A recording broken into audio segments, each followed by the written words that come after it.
I love the dynamic of the goalkeepers union, because you lads always seem the tightest group. You're always out there early training, you're training all day together, and yet there's only one position available. But most clubs I've been to, it never seems to affect that relationship.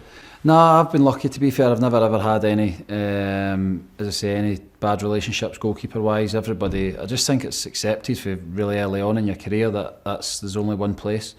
But it can spur you on. Obviously, the goalkeepers here, I think Alan's just coming back from injury as well, so we've got a great group, and as I say, it's a real squad environment here. I think that's what the gaffers wanted, and I think that's how we've picked up our points and started the season so well.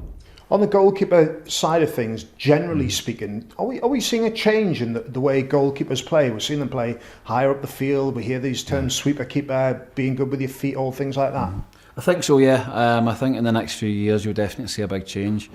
I think Manuel Neuer's probably had a lot to do with that, in terms of the way he plays. And obviously with Pep Guardiola coming into the league as well, he's asked Claudio Bravo to play as different to probably any other goalkeepers played in this league. So I think definitely in the years to come, if not in the next season or so, you'll see big changes that way, definitely. In the last few years, have you seen coaching change a little bit for yourselves in terms of footwork? Yeah, probably in terms of getting in. Obviously managers, the way managers play, if they want to play out for the back a bit more, you'll find goalkeepers, depending on what club you're at, more based in the possession, doing more maybe tactical work with the team than my previous years, maybe going back 10 years ago now.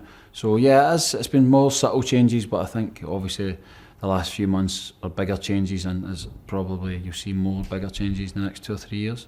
Can you see the advantages of having a goalkeeper who can play it out from the back and be comfortable with the ball at their feet?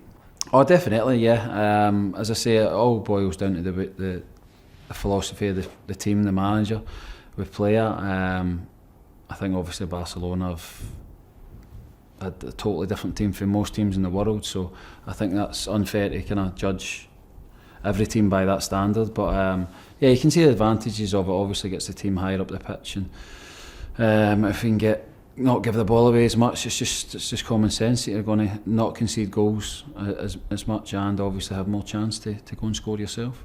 On the flip side of that, as teams get used to playing like that, do you think we might just see a few howlers over the course of the season?